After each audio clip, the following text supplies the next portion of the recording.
Усіх вітаем, навіны тыдня на радыё Рацыя. Здарылася нешта цікавае. Нюанс, якому не надалі належнай увагі. У сераду 3 чэрвеня ў Менску Лукашенко сустрэўся з расійскім алігархам беларускага паходжання Дмітрыем Мазепіным. Здавалася б, нічога новага, але Мазепін – канкурэнт і вораг Лукашэнак, галоўны бенефіцыяр расійскай кампаніі «Уралхім», у структуру якой уваходзіць «Уралкалій», адзін з лідараў па экспарце калійных угнаенняў. Гэта прамы канкурэнт Белкалія, ключавой фінансавай крыніцы Лукашэнак. І Уралкалій часткова пад санкцыямі многіх краінаў. Але не так жорстка, як Белкалій. Мазепін замаскіраваўся, што нібыта Уралкаліем не кіруе, але ён там галоўная асоба пад апекай Пуціна. Канкурэнцыя і асабістая непрыязь не маглі не падштурхоўваць Мазепіна да крокаў па дэстабілізацыі Лукашэнкі. Гэта відавочна. Да таго ж Мазепін верны пуцінец, іначай выкінулі б з акна.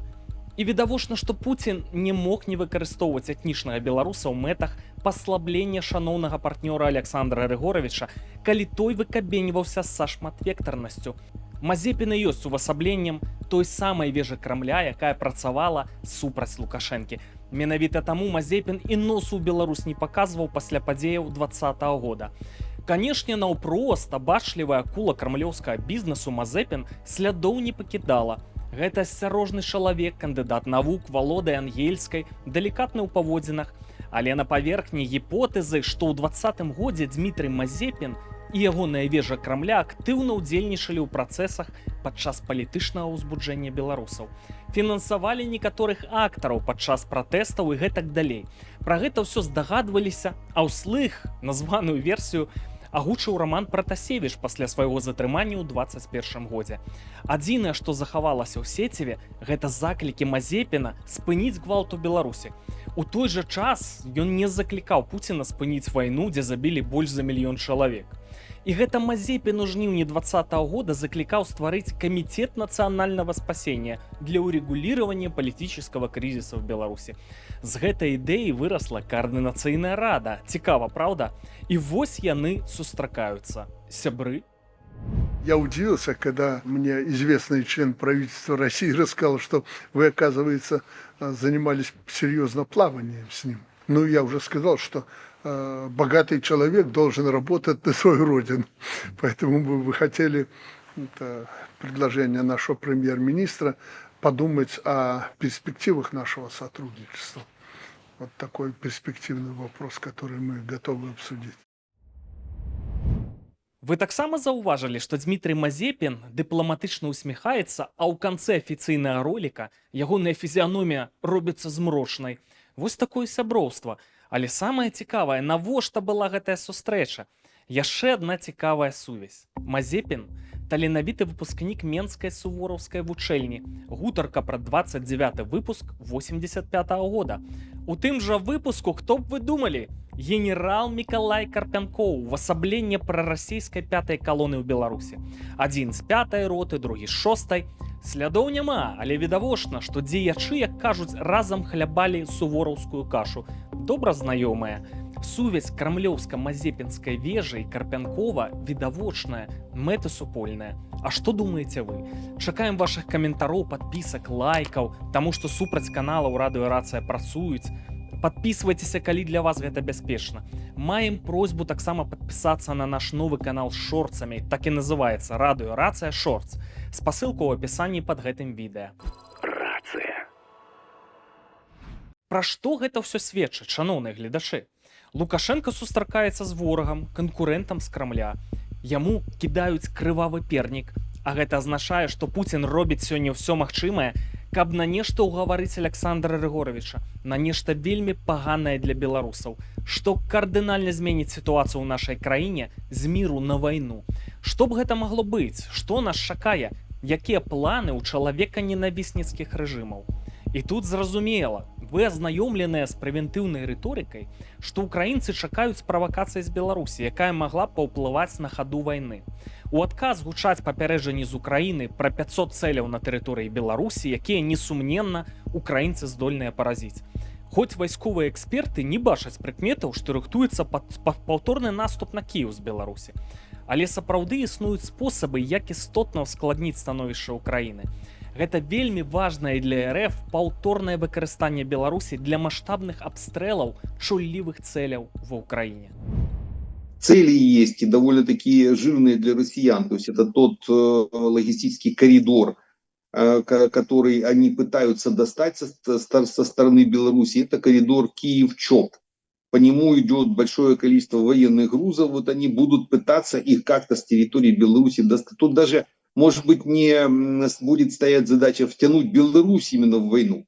Им просто надо использовать белорусское воздушное или наземное пространство для ретрансляторов, для тех же, для управления средствами поражения, которые могли бы на этот коридор воздействовать со стороны Беларуси. А это все равно технически втянет Беларусь в войну. Потому пойдет ли на это Лукашенко, большой вопрос. Вот здесь есть проблема. И проблема и для нас, и для Лукашенко в том числе. Даже если он не захочет предоставить наземное или воздушное, допустим, пространство, то как раз вот эти инфильтрованные в белорусскую армию российские агенты спецслужб, они могут сработать сами по команде с Кремля.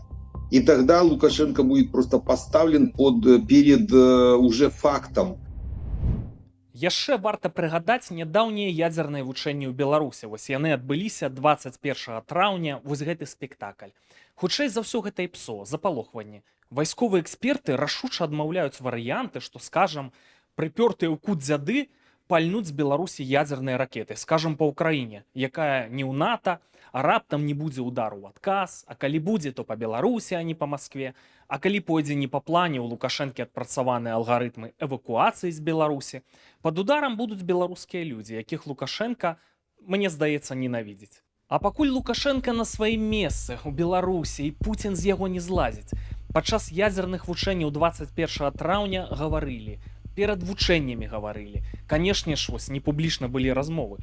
Праз тыдзень зноўку сустракаюцца на саміце ЕАЭС у Казахстане, размаўляюць і не адзін дзень. Сустракаюцца ж там і не публічна. Яшчэ праз 4 дні, 2 чэрвеня, тэлефонная размова. Пуцін чагосьці хоча.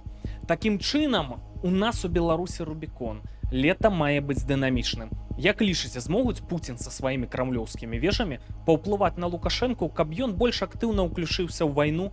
Калі ласка, каментуйце, каму гэта бяспечна. Зараз яму кідаюць нейкія пернікі, а калі Александр Ігорович будзе ўпірацца, несумненна, ёсць і жорсткія сцэнары, якія таксама запусцяць гістарычныя працэсы ў Беларусі. Гэта незваротны працэс. У аўторак 2 чэрвеня ў Ізраілі афіцыйна прызначылі новага дырэктара выведкі Масад. Усе ведаюць, што гэта легендарная выведвальная служба са шчупальцамі па ўсім свеце. Па маштабах саступае хіба ЦРУ. Усе чулі, як у свой час Масад вышукваў па ўсім свеце і знішчаў нацысцкіх злачынцаў, Эйхмана, Менгеля і іншых. Цікавостка для нас у тым, што новы дырэктар Масада Роман Гофман, нарадзінец Мазыра, дзе жыў да падлеткавага ўзросту. У Ізраілі Гофман з'яўляецца легендарнай персонай. У 20-м годзе ён стаў брыгадным генералам, камандаваў дывізіяй, а знакамітым стаў пасля 7 кастрычніка 23 года. Вы памятаеце раптоўную атаку баевікоў Хамаса на Ізраіль? Калі гэта толькі пачалося, Гофман самастойна выехаў на месца падзеяў, сабраў групу добраахвотнікаў з паліцэйскіх і прыняў бой з баевікамі. Не чакаючы падмацавання, 2 забіў, быў паранены, эвакуявалі. Карацей, герой, притым история не притягнутая за уши.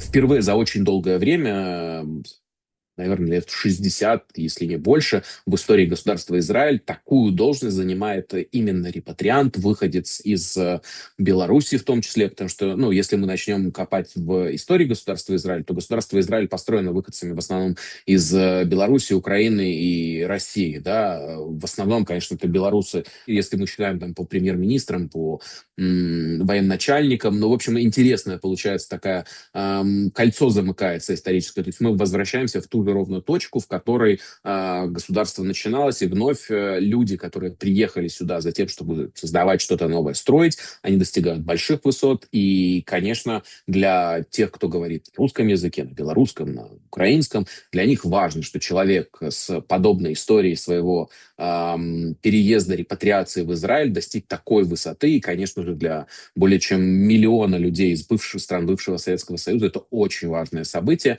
Говорят во многом и журналисты, и политики одну фразу: успех Романа Гофмана — это успех всех нас, это успех государства Израиль. Калі мы пачнем пералічваць усіх прэзідэнтаў і прэм'ераў Ізраіля, якія выхадцы з Беларусі, то трэба запісваць двухгадзіннае відэа. Але варта нагадаць, што фактычным стваральнікам легендарнай выведкі Масад з'яўляецца Ізраіль Гальперын з Віцебска. Бачыце, якія яны выхадцы з Беларусі: Роман Гофман, Дмітрый Мазепін, хоць гэта і негатыўны прыклад таленавітага чалавека. А калі мы, беларусы, пачнем ствараць нешта грандыёзнае ў сябе, у Беларусі, калі мы зможам рэалізаваць патэнцыял на бацькаўшчыне, сёння такія развагі не фантазія. Ёсць умова, павінна ці разваліцца, ці саслабіцца Расія. А гэты працэс адбываецца на нашых вачах. У стратэгічным сэнсе, на аператыўным узроўні Расія нічога не можа зрабіць ва ўкраіне. Нават пры дапамозе Паўночнай Карэі, Кітаю, нават Трамп спрабуе дапамагчы спарынг-партнёру Пуціну, а не атрымліваецца нічога. Адсутнасць поспехаў і перспектывы эканамічнага крушэння прыводзяць да катаклізмаў. Гісторыя Расіі неаднойчы гэта паказвала. Ва ўкраіне упершыню з вясны 23-го года загаварылі пра пералом у вайне, што ён магчымы. Балістыка ўкраінскай вытворчасці далятае да ключавых гарадоў Расіі. Што казаць пра дроны? Расія перыядычна палае, чаго не хацелася пабачыць у Беларусі. Пуцін здзейсніў ва ўкраіне ўсе магчымыя злачынствы перад чалавечнасцю, і сёння ён думае, што ў яго засталіся апошнія казыры перад імаверным канцом. Гэта Лукашенка і беларускі плацдарм. Вось чаму перыяд, які мы перажываем, гістарычна небяспечны і шматабяцальна адначасова. Што ж, сочым за развіццём падзеяў, а цяпер пра надвор'е і навіны культуры. Надвор'е ў Беларусі ў наступныя 7 дзён не будзе трапічным, але нармальна. З суботу, паўторак, а ў некаторых абласцях і да серады будзе дажджыста. Гэта добра для ўраджаю. А потым будзе ўмерана цёпла з зменлівай хмарнасцю. Карацей, добрае надвор'е. Ні снегу, ні метэарытнага дажджу, ні ядзерных ападкаў не прадбачыцца. Што тычыцца культуры, то ў акупаванай Беларусі назіраецца феномен у рэалізацыі экстрэмальнага кірунку творчасці працоўных калектываў. Усе памятаюць помнік жанчынам у форме магілы ў Нясвіжы ў гонар году беларускіх жанчын, і ён прыцягнуў увагу і да пераробкі, і пасля. І вось новае стварэнне з вуліцы Прытыцкага ў Менску, ля харэаграфічнай гімназіі, суворая балерына перадвайсковай лукашэнкаўскай эпохі ў адметнай сукенцы. Некаторыя негадзяі лічаць, што гэтая сукенка складаецца з надмагільных вянкоў, але ні гваздзікоў, ні ружаў там няма. Гэта проста летнія кветкі, якія ахінаюць металічную арматуру. Магчыма, ўжо хутка гэтыя канцэптуальныя арт-праекты можна будзе паказваць турыстам, якія рвануць у вольную дэмакратычную Беларусь. Гэта былі навіны тыдня на радыё Рацыя. З вамі быў ваш пазітыўны пакорлівы слуга Яўген Валошын. Да сустрэчы.